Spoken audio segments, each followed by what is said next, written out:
Mae'n ddrwg yn allai fod yma i ddathlu diwrnod rhyngwladol y menywod a'r gwaith rhagorol chi'n neud i hyrwyddo cydraddoldeb.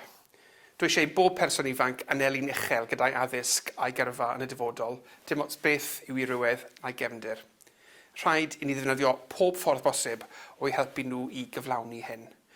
Addysg yw un o'r prif ffyrdd sydd gyda ni o drechu anghydraddoldeb. Uwchlaw popeth, cenhadaeth a genedlyw, ymdrin ag effaith tlodi ar gyrhaeddiad addysgol gan osod safonau uchel i bawb.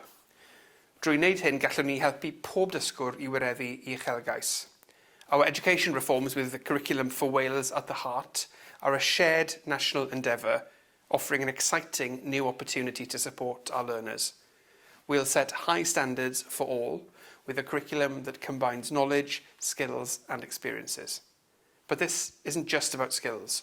Too often there's an aspiration gap where some young people feel they don't have the opportunities available to get on in life. So we need a renewed focus on creating a culture of aspiration and self-confidence, a focus on bringing a real awareness of the world of work and the range of available career choices into the life of the school is vital.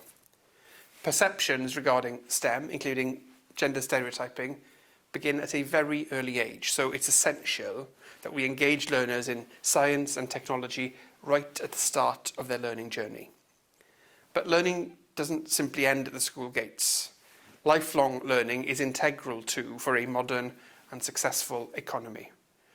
Technology will be key in our ambition for Wales to become a second chance nation.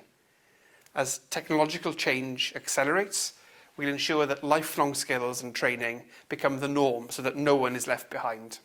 Enjoy your evening and continue the excellent work that you do. Diolch yn fawr.